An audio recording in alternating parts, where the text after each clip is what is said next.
Hi, so from now on we will discuss about Australian English. Australian English is the national and dominant variety of English spoken in Australia. It emerged in the late 18th century when British settlers brought the English language to the Australian continent.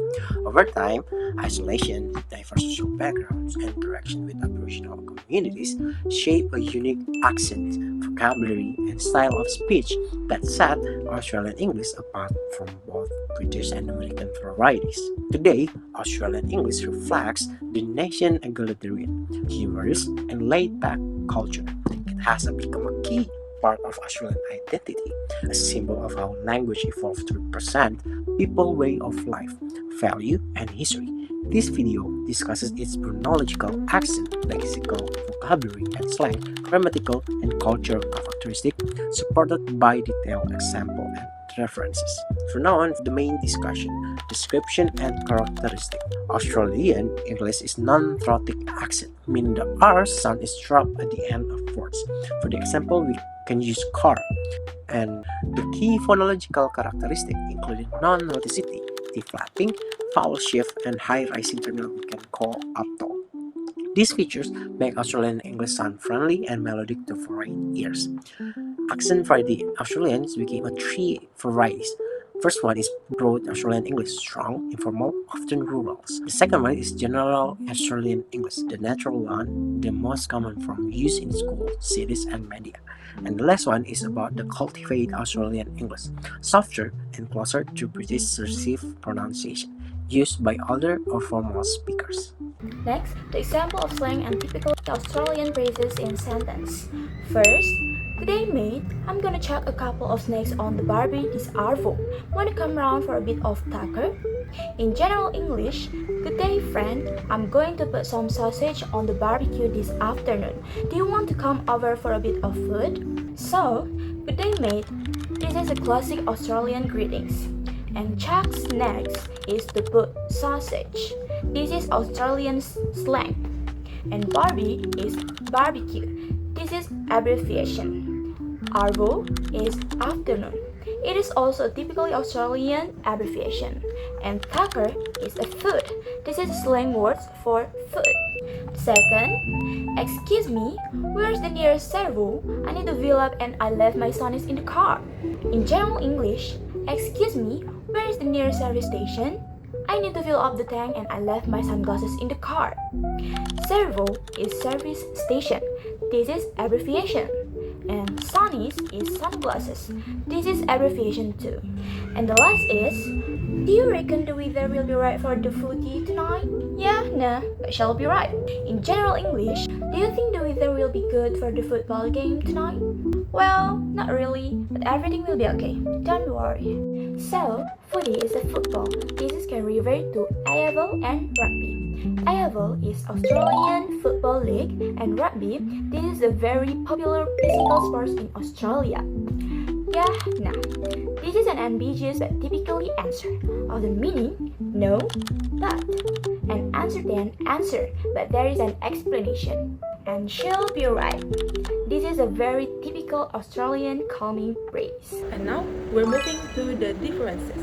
The accent of Australian English has developed distinct phonetic and sociolinguistic characteristics that differentiate from other major varieties of English, particularly British English or British pronunciation and American English or General American.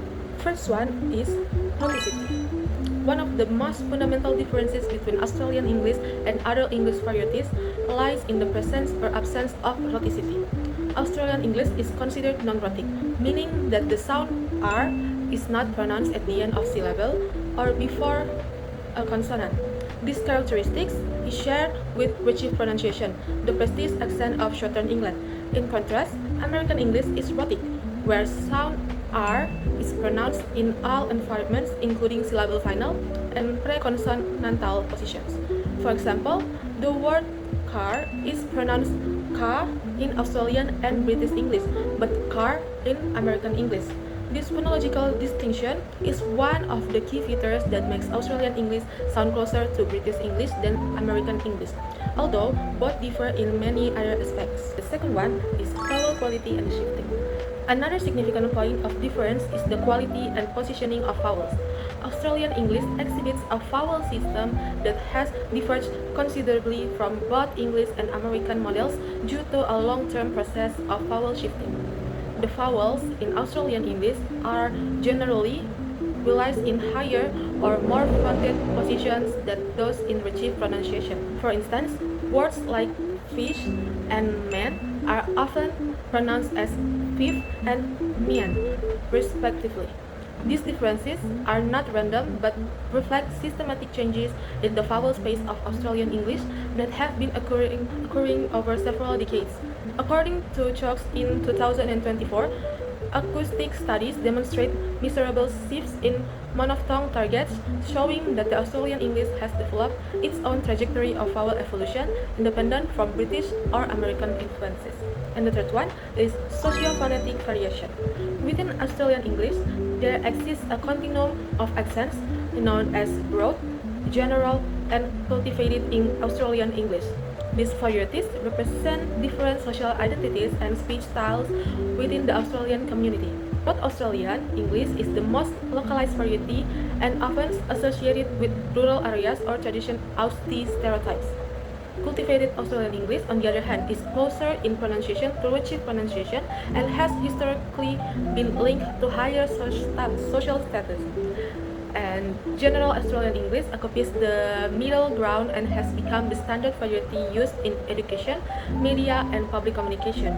This three-party division of accents illustrates social variation that doesn't have a direct equivalent in American English, which tends to be more regionally rather than socially stratified. And the last one is pre-lateral vowel merger. Another distinguishing phonological features of Australian English involves the merger of vowels before the lateral sound I. In certain regional varieties, the contrast between the vowel E and A before I has been lost, make words such as bell and bell sound very similar or even identical. This phenomenon, known as the pre-lateral vowel merger, is not common in either British or American English and is considered a localized development unique to Australian context. This sound change affects the clarity of vowel distinctions and demonstrates the ongoing evolution of the Australian English vowel system at the regional level. Next is local culture. Language and culture in Australia are deeply connected. The informality and friendliness in Australian English mirror the national character of openness and equality. Cultural influences include egalitarianism, avoiding hierarchy, using first names even with superiors, humor and irony. Common phrases like yeah, no, or she'll be right show optimism. Aboriginal influence. Place names like Canberra, Meeting Place, Wagga Wagga, Many Crows, Blur. Outdoor lifestyle. Words like Barbie, foodie, and bracket reflect social and outdoor culture. And here's the sample dialects of Australian English varieties. First is cultivated Australian English. Hello, I'm Cultivated Pete and I speak Australian English with a cultivated accent. So the cultivated accent has a more formal and refined tone, resembling British received pronunciation. It is associated with educated and formal settings such as new broadcasting. Its vowel sounds are more rounded and its articulation is more precise compared to the general accent. Next is General Australian English. G'day guys, I'm General Pete and I speak with a general Australian accent. How's it going? So, this segment represents the general Australian accent, which is the most neutral and widely spoken variety. Their pronunciation is clear and balanced, without strong slang or extreme vowel shift. It is commonly heard in cities, workplaces, and media, making it the standard variety of Australian English. Next is Broad Australian English. Yeah, g'day guys, I'm Broad Pete and I speak Australian English with a broad Australian accent.